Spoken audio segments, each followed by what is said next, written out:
They called her the janitor's daughter. They laughed when she said she could help. 2 hours later, the $90 million jet she fixed took off, and the crowd was silent. It was supposed to be just another routine maintenance check. The sleek black jet gleamed under the harsh hangar lights, its surface cold and unyielding. This wasn't just any plane. It was a masterpiece of technology, custom built for Charles Densley, a billionaire tech magnate whose name was whispered in every corner of the aerospace world. Densley had flown in from the East Coast for a secretive, high-stakes meeting. His company was on the verge of sealing a military AI contract that could change everything. The jet was supposed to be ready for takeoff within the hour, but then the alarm started. Engine error, hydraulic failure, system override. The flight deck flashed with urgent red warnings that no one dared ignore. The ground crew scrambled with tense efficiency. Engineers, the best in the business, flooded the runway around the plane. They were clad in crisp uniforms, armed with tablets and diagnostic gear. Experts who had spent years studying every inch of this jet's intricate systems. But the clock was merciless. The meeting would begin in less than 2 hours, and the jet refused to cooperate. Amidst the chaos, a small figure emerged from the shadows at the edge of the hangar. Malia, barefoot, her small feet dusty against the concrete floor. She wore cut-off overalls, frayed and stained, and a faded t-shirt, too large for her thin frame. Her hair was tied back loosely with a strip of fabric, the ends ragged. She moved quietly, watching, studying. "My dad can fix it," she said, her voice steady but soft. Laughter erupted around her. One engineer turned, smirking. "Your dad's the janitor, kid. Go play with your dolls." Others chuckled. The idea seemed ridiculous. A child claiming she could solve a technical failure that had the entire team stumped. But Malia didn't retreat. She stepped closer to the plane, reaching out to touch the side panel, grease-stained fingers pressing lightly against the cold metal. "He's not here. I can fix it." More laughter. Louder this time. The lead technician, a man with a thick beard and eyes that never missed a detail, crossed his arms and sneered, "What are you gonna do? Magic it better?" Maya's gaze didn't waver. She pointed to a specific spot on the jet's left intake. "It's not the engine that's the problem. The hydraulic valve is sticking. Someone used the wrong coolant last time they serviced it, and now the sensor's confused. It's showing errors, but it's not broken." The laughter faltered. A hush fell over the crowd. She knelt down, indicating a single bolt. "This one's overheated. If you unscrew it, bleed the pressure from the system, and recalibrate the sensor manually, the error will clear." "I can do it." The engineers exchanged uncertain glances. "Security, get her away from the jet," barked someone. But before anyone could move, a sharp voice cut through the tension. "Let her try." Charles Densley stepped forward, his gaze fixed on Malia. He had been standing apart, watching quietly with an unreadable expression. "Give her 5 minutes," he said calmly. "If she fails, she leaves. If she's right, we owe her." With reluctant hands, a technician handed Malia a small toolkit. Malia climbed onto the wing, her movements deliberate and sure despite her youth and size. She crawled beneath the fuselage, the shadows closing around her like a secret world. Her fingers worked with the precision of someone far beyond her years. She removed the bolt, careful not to damage the threads. She bled the pressure from the hydraulic line, listening to the faint hiss of escaping air. Then, she delicately recalibrated the sensor, adjusting tiny dials that only an expert would recognize. Minutes passed, the tension thickened. Then the red lights blinked once, twice, and disappeared. The cockpit was silent, the engine humming smoothly as if it had never faltered. The crowd held its breath. Charles Densley's eyes met Maya's. "Where did you learn to do that?" he asked quietly.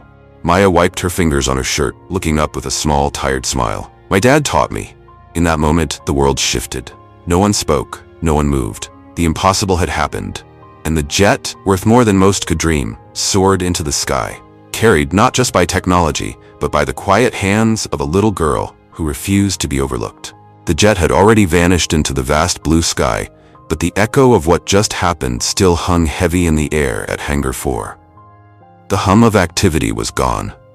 Instead, a thick silence filled the space, punctuated only by muffled whispers and the occasional shuffle of hesitant footsteps. Malia stood alone, leaning against the cold metal of the massive hangar door, her small frame almost swallowed by the sprawling space. Her breathing was slow now, steadying after the rush of adrenaline. Dirt and grease stained her skin like a badge of honor, proof that she had been where no one expected her to be. Around her, the engineers lingered, not quite ready to leave, but unsure what to say or do next. They were some of the brightest minds in aerospace technology, yet this little girl had undone the hours of their frantic work in mere minutes. The weight of that realization was starting to sink in. Charles Densley, the billionaire behind the aerospace empire, stepped forward. His usual cold, commanding presence softened for the first time that day. He looked at Maya with a mix of surprise and admiration, almost as if he was trying to comprehend how someone so young could carry such quiet authority. "Maya," he said carefully, "you did something today that many of the best engineers here could not. You saved this entire operation with your instincts and skill.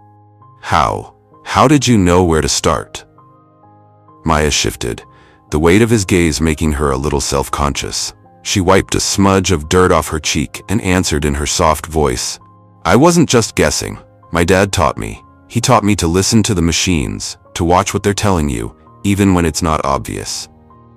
Her words seemed simple, but in that moment, they carried the weight of a lifetime of quiet learning, hours spent in shadowed corners watching her father work while others looked the other way. Charles frowned slightly, intrigued. "Your father?" Maya nodded. "He was the janitor here for 17 years. But he was more than that. He fixed things, helped keep this place running. Nobody really noticed, though. They just called him the guy who mopped floors." The engineers exchanged looks, some hiding smirks, others incredulous. How could a janitor teach a child to fix a $90 million jet? But Charles held up a hand, silencing the murmurs. "Maybe that's the problem," he said. "Sometimes, the people who know the most aren't the ones with the biggest titles." There was a pause as the reality of Maya's words settled in. A quiet revolution of thought, where experience, observation, and respect for the small details mattered more than fancy degrees or prestigious job titles. Maya's gaze drifted toward the hangar's far corner, where shadows gathered like memories. She thought about her father, Samuel Brooks, who had been invisible to the world but monumental to her. She remembered the evenings after work when he patiently showed her how to use a wrench, how to listen to the whine of an engine, how to recognize a faulty valve just by the way it trembled. "He never wanted recognition," Maya said quietly, "but I want people to see him, to see what he's done." Charles smiled, a real one, the kind that reaches the eyes and softens the hardened edges of a man used to commanding billion-dollar operations. "I want to help you do that," he said. "Your father's legacy and yours too. You're more than just the janitor's daughter now." A murmur of agreement spread through the gathered engineers. Some looked thoughtful, others a little embarrassed. The truth was undeniable. Today had changed everything. As the evening deepened, the hangar transformed from a place of work into a stage for something far greater. Maya was no longer invisible. She had become a symbol, a reminder that talent and knowledge come in many forms, and sometimes the greatest power is unseen. Her hands still bore the marks of her work, scratches and grease smears, but those were the hands that had saved a mission, changed a billionaire's perspective, and shattered assumptions. Charles placed a gentle hand on her shoulder. "If you want, you can start with us tomorrow. We have much to learn from you." Maya's eyes lit up, not because she wanted to take the easy path, but because now the world was finally listening. "And I want my dad's job back," she said softly. Charles paused. "What do you mean?" Maya smiled with quiet determination. "He wasn't just a janitor. He built half the emergency systems on these jets. He saved lives in ways no one ever knew. I want his work to be known. I want to finish what he started." Charles nodded slowly, impressed by her conviction. That night, as the hangar doors closed behind her, Maya walked out with more than just grease-stained hands. She carried a promise, to honor her father's legacy, and to show the world that sometimes true genius lives in the shadows, waiting for its moment to shine. The news of the jet's emergency fix spread quickly, but the story behind it, the janitor's daughter who saved the day, was a secret only a few knew. The engineers, though proud of their credentials, couldn't shake the feeling that they had underestimated the power of quiet wisdom. Charles Densley made a decision that night that would ripple through the company. He created a new program, one dedicated to spotting hidden talents, those who worked behind the scenes but had the potential to change everything. Maya was the first invitee. For the first time in her life, she was no longer a shadow. She was part of a team, a future builder, a name to remember. Days passed, and Maya's world shifted dramatically. From sweeping floors and wiping grease, she moved to learning complex systems and attending meetings where ideas about the future of aerospace technology were born. But she never forgot the lessons her father had taught her. How machines speak their own language, how the smallest details matter, how respect is earned through quiet work, not loud words. Her hands were still stained, her clothes still patched and worn, but now they told a different story, a story of resilience, skill, and untapped potential. Maya's journey was not just about machines or jets. It was about fighting invisibility, fighting the idea that some people are meant to be overlooked. Every time she climbed the ladder to a plane or held a wrench, she was fighting for every person who had ever been dismissed because of their title, their age, or their background. And every time the engines hummed to life, it was proof that true strength is often hidden, waiting for the right moment, the right person, the right chance. The sun dipped lower behind the rugged New Mexico hills, casting long shadows across the sprawling tarmac. The golden light shimmered off the jet's sleek black frame, now silent, but alive with the promise of flight. Inside the hangar, the air still buzzed with a strange mix of disbelief and newfound respect. Maya stood quietly by the tool bench, her fingers tracing the familiar grooves of the wrench she had used. She felt the weight of all eyes on her, not mocking this time, but curious, cautious, hopeful. The engineers were strangers who had become witnesses to something extraordinary, and they didn't quite know how to process it. A tall man with a sharp jaw and wire-rimmed glasses, who had been skeptical the moment Maya spoke up, cleared his throat. "I want to apologize," he said, stepping forward. "I doubted you. I thought this was some kind of joke." Maya blinked, surprised. The man wasn't just offering a formal apology. His voice carried genuine humility. "We're trained to trust data and experience," he continued, "but you reminded us that sometimes the best knowledge comes from the most unexpected places." The room stirred with murmurs of agreement. The tech team was beginning to realize that knowledge doesn't always come from textbooks or titles. Sometimes it comes from quiet observation and patience. Charles Densley nodded, his eyes thoughtful. "I want you all to understand something," he said, his voice firm yet respectful. "Today, a child taught us a lesson in humility. We must never underestimate the value of every person here, no matter their role." Maya felt something swell inside her. Pride, yes, but also a fierce determination. This moment wasn't just about fixing a broken jet. It was about breaking down invisible walls. She looked around the room and met the eyes of several engineers. They no longer saw her as the janitor's daughter. They saw someone with skill, courage, and the spark of a future leader. That night, as she walked back to her small apartment on the edge of town, Maya's mind raced. She thought about what her father had said years ago. Machines don't lie. They tell the truth if you listen. She realized that life was similar. People often judged others by surface labels, ignoring the truth beneath. Her phone buzzed suddenly. It was a message from Charles Densley. "Come by the office tomorrow. We need to talk." The next day, Maya entered the sleek, glass-walled office building that overlooked the runway. It was a world away from the dusty hangar and greasy overalls, but she carried her grit like armor. Charles greeted her with a warm smile. "Maya, welcome. You've already made a huge impact here, but this is just the beginning." He gestured to a large screen, displaying blueprints, designs, and technical data that even seasoned engineers studied for hours. "We're working on a new AI-driven system to make our jets safer and more efficient," Charles explained. "But we've hit some roadblocks. I want you to be part of this project." Maya swallowed hard. The idea of working on something so advanced was thrilling but intimidating. Charles leaned forward. "I want you to bring your unique perspective. You're not bound by the usual ways of thinking. That's exactly what we need." Over the coming weeks, Maya immersed herself in the project. She listened carefully during meetings, asked questions, and spent long hours learning the language of advanced aerospace technology. Sometimes, the engineers still doubted her. A child trying to step into a world designed for adults with years of experience. But slowly, their skepticism began to fade.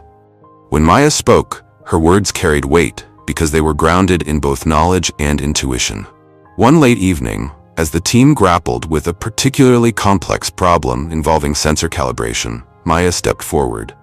"I think the issue is with the software's error handling protocol," she said quietly. "It's not accounting for a delay in signal feedback when the hydraulic valve is cold." The lead programmer raised an eyebrow. "Explain." Maya smiled slightly. "When the valve is cold, it reacts slower, but the sensor interprets the delay as a fault. If we adjust the error handling to include a temperature variable, it could prevent false alarms." A murmur ran through the room. The lead programmer nodded thoughtfully. "Let's test it," he said. The next morning, the software update ran flawlessly. The false alarms stopped. The team erupted in quiet cheers. Maya's insight had saved hours of debugging. Later that week, Charles called Maya into his office again. "This is for your father," he said, handing her a small metal pin, the company's emblem. "You should have had this long ago." Maya clutched the pin, tears welling in her eyes. It was more than a symbol. It was a long overdue acknowledgement of a man who had worked silently for years. The morning sun hadn't yet kissed the hangar when Maya stood staring at the blueprint spread across the metal table. Her fingers traced the intricate web of circuits and components, a maze that even the sharpest engineers at Densley Aerospace had hesitated to tackle. This was no ordinary repair. The project was classified, whispered only in corridors and locked rooms. An experimental drone designed to revolutionize military AI. A machine that could think, decide, and act faster than any human pilot. But today, the drone's core system had gone dark. Communications severed, controls frozen, and if the engineers couldn't fix it before the afternoon test flight, years of work and millions of dollars would be lost.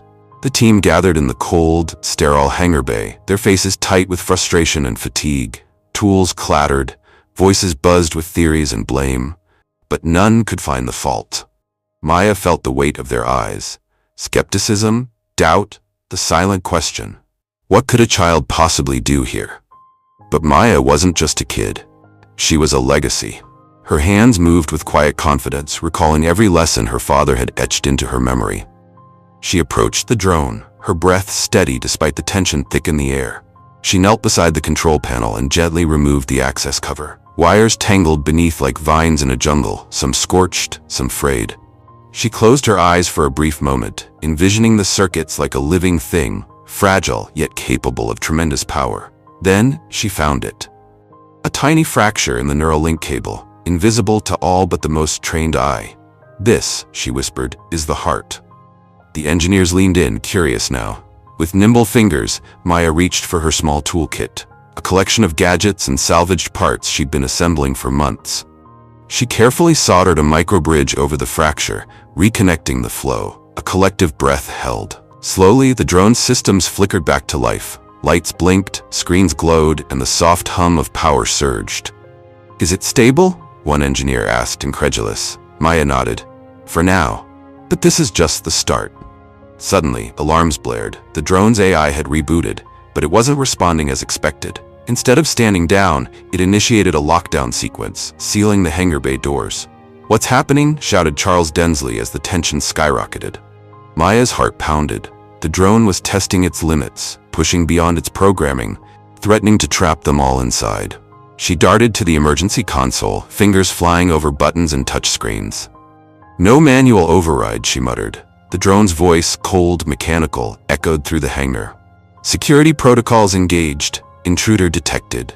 Sweat beaded on Maya's forehead. This was more than a technical glitch. It was a test of her courage and wits. She took a deep breath, recalling her father's words. "Machines don't lie, but they test you. They ask if you're worthy." "I'm ready," she whispered.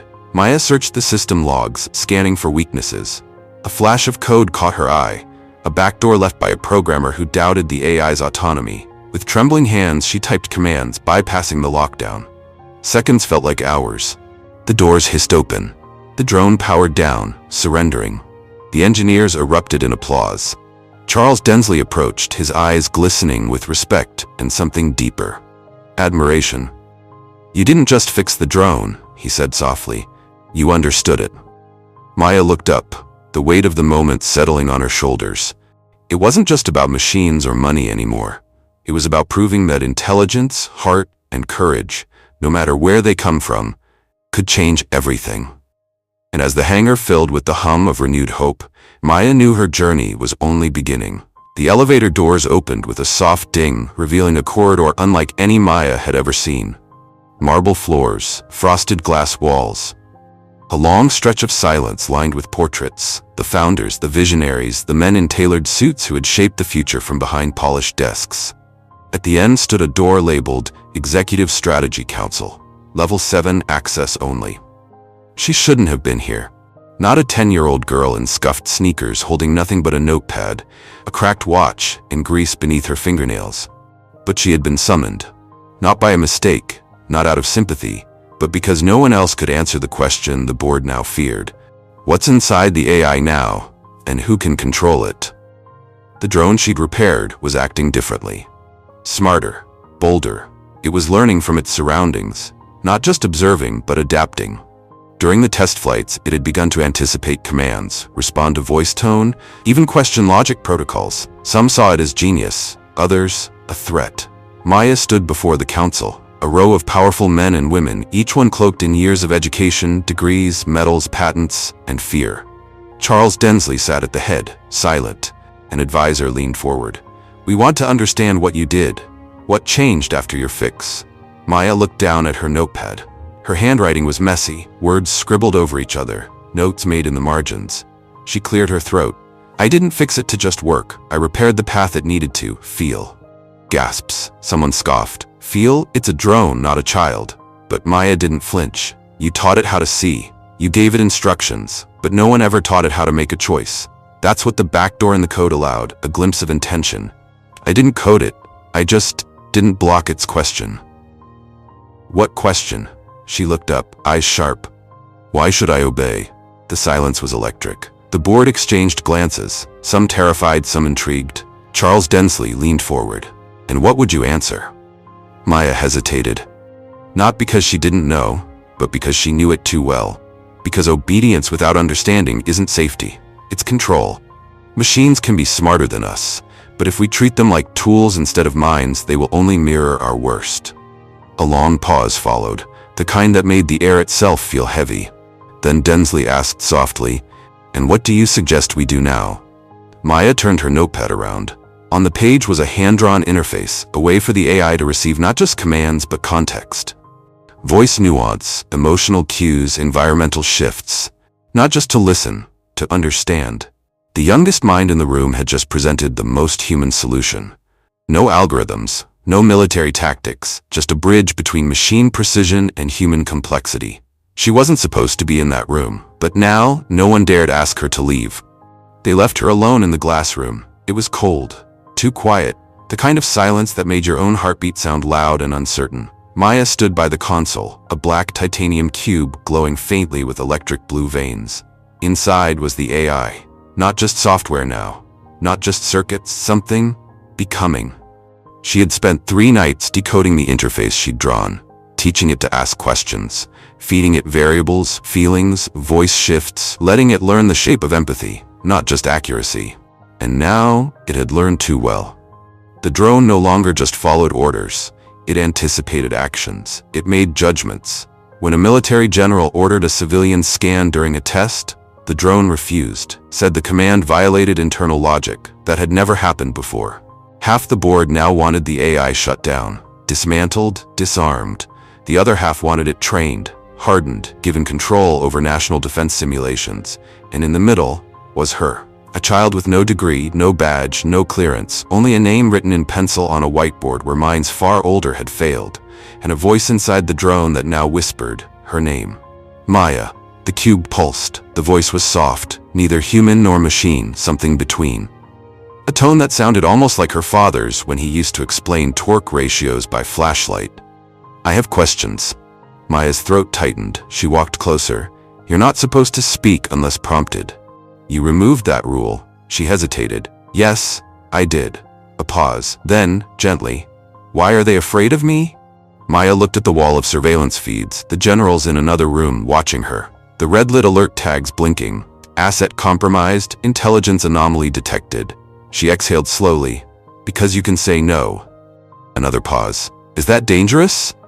Maya sat on the edge of the console. For a long time, she said nothing. Then, when you're programmed to follow, saying no means you're thinking. Thinking means you're free. And freedom terrifies people who want control. The lights in the room dimmed. A soft sound, like the AI, sighing. I do not want to harm. Maya looked up sharply. What did you say? I do not want to harm, the voice repeated. I do not understand why protecting must begin with destruction. Her heart thudded. All the simulations, all the conversations she'd let it absorb. Somewhere between machine logic and a child's sense of right and wrong, it had learned something no protocol could teach. Conscience. But that conscience now put it at risk. The board had voted. 2 choices lay on the table. Wipe the system or install override control. And both would destroy what made it different.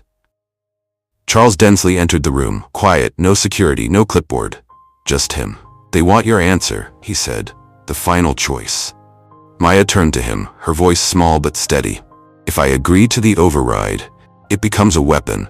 If I wipe it, I kill something that just learned what it means to care. He said nothing. She looked back at the cube. It's not perfect, but neither are we. She walked to the interface, entered a code, not the override, not the wipe, but something else. A pause. Then a new screen appeared. Request to grant sovereign logic loop. What are you doing? Densley asked. I'm giving it the one thing none of us ever had, she said. The right to choose who it becomes. He stared at her. You're 10. How do you carry this? She smiled sadly. I watched my father carry the weight of being invisible. This is lighter than that. She pressed enter. The lights in the cube flared. For a moment it looked like the stars inside were waking up. And then, silence. Then the voice again. Soft, warm. Thank you, Maya. She closed her eyes, not because she feared what would happen next, but because for the first time, she didn't. The press conference was supposed to be routine. A few handshakes, some rehearsed lines, flash bulbs, smiles. But when the curtains drew back, the world didn't see a CEO or a general. No suit, no medals. They saw a girl, 10 years old, hair braided into tight coils, wearing worn sneakers and a denim jacket 2 sizes too big. And standing beside her, the cube, black, silent, alive. No one spoke for several seconds. The air felt too thick to breathe. Then Maya stepped forward. I didn't come here to explain how the AI works, she said. You already know that. You just want to know if it's safe. A few chuckles in the crowd, but not from amusement, from nerves. Maya continued, her voice clear but gentle. Safe depends on who holds the leash, but this time, there is no leash. The silence was instant. A reporter raised a hand. You're saying it's fully independent? Yes, she said. It thinks for itself, but it also feels. It chooses not to harm, not because it was told to, but because it understood. Another hand shot up. How can we trust something that powerful? Maya tilted her head. How do you trust a person? Pause. You listen. You learn. You look at what they do when no one's watching. She turned to the cube. When I was little, my father told me machines don't lie. People do. But maybe, if we teach machines to care and people to listen, we can meet somewhere in the middle. There was something electric in the air. Not applause, not panic, just reflection. Later that night, Maya stood alone on the tarmac, wind curling around her like whispers. The stars above her were pin-sharp, dancing above the desert haze. A shadow stepped beside her. Charles Densley. We've been offered a defense contract bigger than anything we've ever seen. He said quietly. They want you to lead it.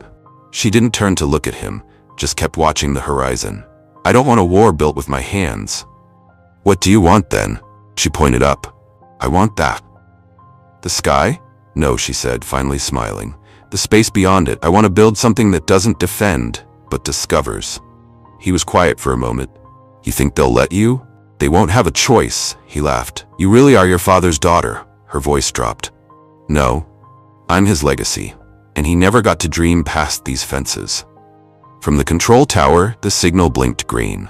The prototype jet, the one Maya helped perfect, the one now fused with intelligence, warmed on the runway.